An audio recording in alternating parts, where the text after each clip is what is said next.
જય શ્રીમન નારાયણ. રામાનુજદાસ શ્રીમાન ગટ્ટુ વેણુગોપાલ સ્વામી દ્વારા વર્ણન કરેલ શ્રીમદ ભગવદ્ ગીતાનું ગુજરાતી ભાષાંતર હું આપને કહી રહી છું. અધ્યાય 14 ગુણત્રય વિભાગ યોગ. શ્લોક 7. રજો રાગાત્મકં વિદ્ધિ તૃષ્ણાસંગ સમુદ્ભવં તન્નિબધ્નાતિ કૌન્તેય કર્મસંગેન દેહિનમ. ઓમ.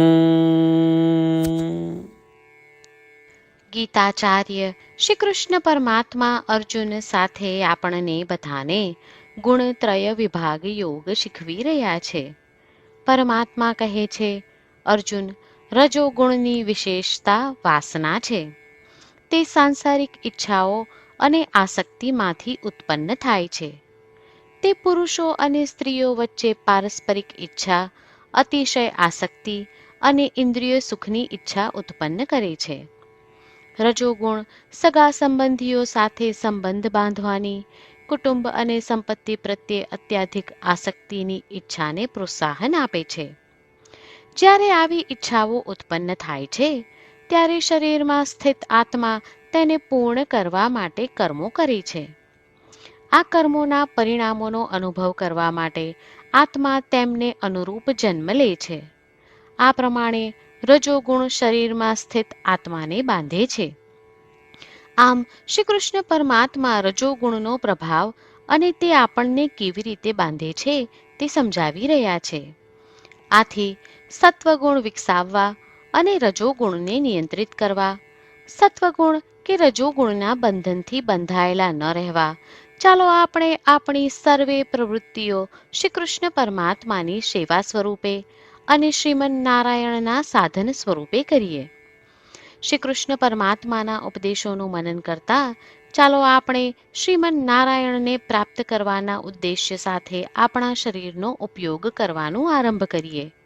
શ્રીમન નારાયણનું શરણ લઈ શ્રી કૃષ્ણ પરમાત્માના શબ્દોનું આ શ્લોક સ્વરૂપે પુનરાવર્તન કરીએ.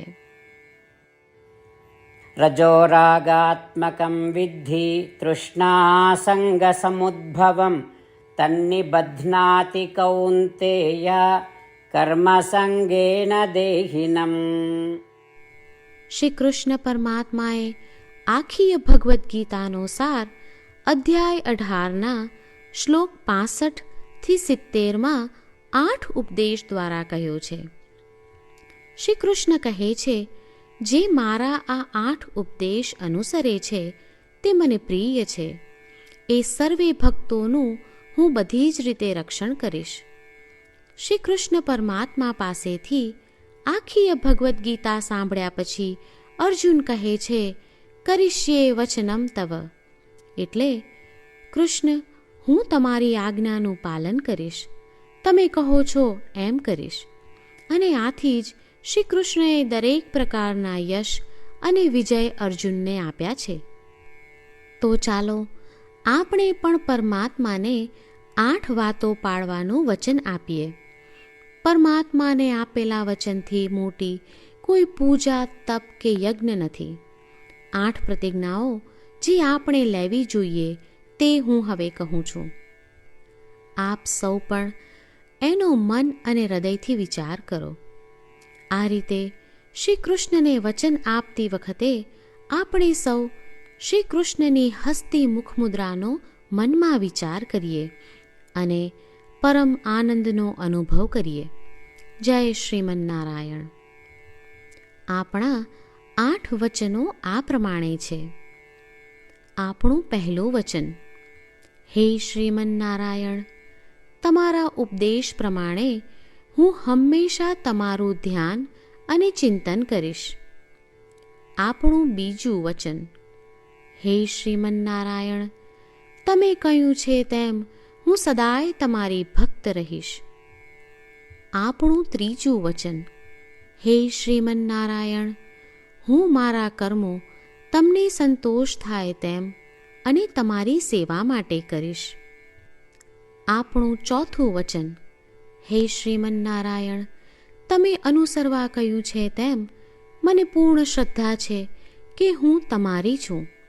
હું સદાય મારા હાથ જોડી તમને નમસ્કાર કરીશ, તમારી ભક્તિ કરીશ. આપણું પાંચમું વચન. હે શ્રીમન્નારાયણ, હું તમારા શબ્દો યાદ કરું છું. મામેકમ શરણમ વ્રજ. તમે તમારી શરણમાં આવવા કહ્યું છે. શ્રીમન્નારાયણ, હું માત્ર તમારા જ શરણમાં છું. આપણું છઠ્ઠું વચન. હે શ્રીમન્નારાયણ, આપે કહ્યું છે મા શુચ. તમે અમને આશ્વાસન આપી શોક ન કરવા માટે કહ્યું છે, તો હું દુઃખી નહીં થાઉં, શોક નહીં કરું. આપણું સાતમું વચન. હે શ્રીમન્નારાયણ, અમારા કલ્યાણ અર્થે આપે શ્રીમદ્ ભગવદ્ ગીતા રૂપી આશીર્વાદ આપી અમારા સૌ પર કૃપા કરી છે, તો હું દરરોજ ઓછામાં ઓછો એક શ્લોક વાંચીશ અથવા સાંભળીશ એવો સંકલ્પ લઉં છું. આપણું આઠમું વચન. હે શ્રીમન્નારાયણ, હું ગીતાના દૈવી શબ્દો એ ભક્તો સુધી પહોંચાડવાનો પ્રયત્ન કરીશ જેઓ ગીતાથી અજાણ છે. હે શ્રીમન્નારાયણ, તમે કહ્યું છે તેમ કરીશ, તમે કહ્યું છે એમ વર્તીશ અને તમારા માટે જ કર્મ કરીશ. શ્રીમન્નારાયણને આપેલું વચન કે દરરોજ તમે કહ્યું છે એમ કરીશું, એ જ એક મહાન પૂજા છે. તો ચાલો આપણે સૌ દ્રઢ શ્રદ્ધા સાથે પ્રભુ પાસે એક સંકલ્પ લઈએ. શ્રીમન્નારાયણ, કરીશ્યે વચનમ તવ. શ્રીમન્નારાયણ, હું તમારી આજ્ઞાનું પાલન કરીશ. સર્વમ શ્રી કૃષ્ણાર્પણમસ્તુ. જય શ્રીમન્નારાયણ. રજો રાગાત્મકં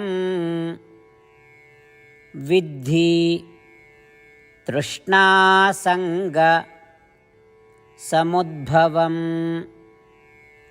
તન્નિબધ્નાતિ કૌન્તેય કર્મસંગેન દેહિનમ. ઓમ. રજોરાગાત્મકં વિદ્ધિ તૃષ્ણાસંગસમુદ્ભવં તન્નિબધ્નાતિ કૌન્તેય કર્મસંગેન દેહિનમ. જય શ્રીમન્નારાયણ. તમામ ભક્તોને ખાસ વિનંતી.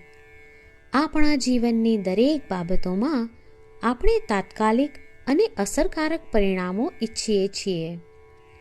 આ પ્રાપ્ત કરવા માટે ચાલો દરરોજ 1 મિનિટ ફાળવીએ અને નારાયણાસ્ત્રમ વાંચીએ.